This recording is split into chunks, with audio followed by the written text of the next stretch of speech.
next ko gin-interview at saka gin-analyze yung father niya na si Joey Flores, father ni Joros Flores, yung namatay. O ano ba? Okay, explain ko lang yan kasi maraming theories. No, sabi iba, buhay. 37 years old siya, former mechanic at saka now construction worker. Yung kanyang wife, the mother of Joros, vegetable vendor dyan sa Banga. So, ang purpose na pumunta kami doon, kung ano ba ang impact, yung kanina sinabi ko na, kung ano ang impact ng fake news in social media on the mental health of the parents of Joros. At saka, ang purpose, i-clarify kung ano ba talaga yung issue about the death of Joros. Kasi maraming mga theories, marami nang pumunta doon. May politiko, may vlogger, may content creator, may media men, may mga albularyo, may mga manghuhula. Okay, marami na, may mga volunteers, marami na.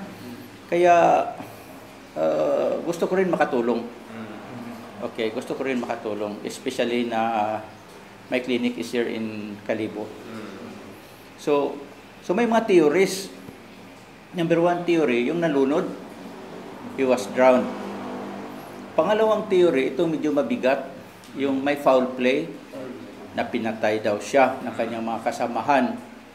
Dahil may mga theories na ni-rape niya yung isang babae na kasama nila.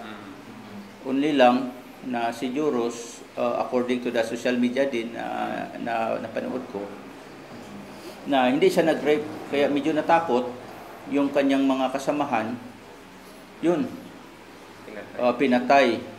Tapos ang theory, inilibing kung saan lang dyan na hindi na-discover. Yan ang pangalawang theory.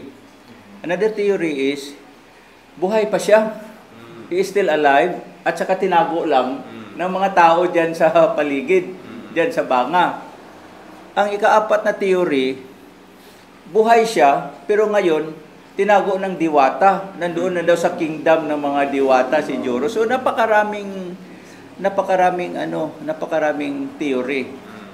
Ang question, ano ba ang pinaniwalaan ng pamilya? Pinatay o talagang nalunod na talaga ang lahat ay accident? At saka itong case na ito, parang parang nag-trending sa whole Philippines and other countries. So this is not a simple issue.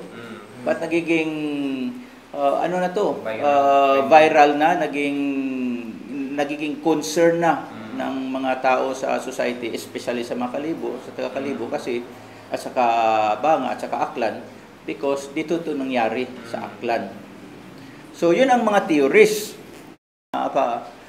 Masyadong matraumatized at saka maka-avoid siya ng stress kasi talagang stressful talaga yan eh.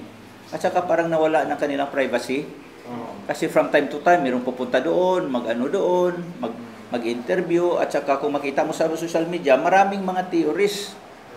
Okay, so yan, he is still 80% hoping that he can see his son whether dead or alive. At saka na-traumatize siya. But, yun sabi niya kanina, hindi niya, parang ka-avoid niya siya mag-open ng kanyang cellphone para hindi ma-traumatize. At saka, at least maka-move on siya. But he tried not to be affected. Yun sabi niya kanina.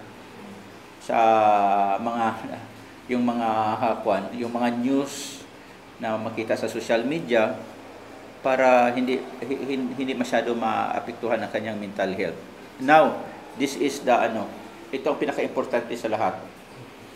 Nung tinanong ko, ano ba in your honest na opinion, sa heart mo talaga, naniwala ka na si Joros nalunod o talagang pinatay? Ito ang very interesting na hindi ko rin nakita sa media at hindi rin na mention sa media. na he is 100% na nalunod at saka walang foul play. Why? Because yung apat na yon, yung isa doon is the first cousin of Joros, natin hindi lang first cousin but his best friend. At siya daw yung bumigay yung kawayan sa kay Joros. Only lang sa pag-analyze ko, parang hindi na nakita na Joros kasi nasa panic mode na siya eh. So kung sa panic mode ka, hindi mo na makita kung ang mga yung i-extend sa iyo na mga materials to save your life. At saka baka siguro yun din, nagpanic din yung yung mga kasamahan niya at saka yung cousin niya. Kasi remember, he is not only a friend but his first cousin. So baka pag-extend niya ng hindi din maganda ang pag-extend ng kawayan kasi nagpanic rin. At saka malagas, siguro, hindi ko nakita yung area, baka siguro during that time, ang current ng tubig, malakas din. So nagpanic sila, nagpanic si Joros, nagpanic din yung cousin niya na nag-extend ng kawayan na yon, nagpanic ang kasamahan niya. So yun siguro, parang hindi na nakita ni Joros until na tuluyan na siyang nalunod. So 100% sure yung kanyang father na walang nangyaring foul play. Kasi nandoon ang kanyang first cousin at saka best friend niya. Sabi ko, di ba anong religion mo? Sabi niya, Katoliko. So, Katolik ka, naniwala ka sa Diyos. Ano ba, may hinanakit ka sa kay Lord? Sabi niya, wala akong hinanakit. Wala daw siya kasi alam niya na aksidente talaga ang lahat. Sabi ko sa sarili mo, hindi mo sinisisi ang sarili mo na baka kung nandoon ka, na-save mo pa si Joros. Sabi niya, hindi Dok, wala akong, hindi ko sinisisi. Kaya, dahil 100% ako sure na aksidente ang lahat. So, sabi ko, sir, may mga politiko, marami nang pumunta dito. Ano ang mga help na na-extend nila? Meron daw rin mga help ang na-extend yung mga pumunta doon, especially ang kanilang political leaders. Merong cash at saka meron ding food na binigay sa kanila. Ako nag-extend din ako ng kaunting amount para sa family. So, yan ang first hand na interview ko at saka first hand information na nakuha ko sa father ni Joros dahil pinuntahan ko talaga doon.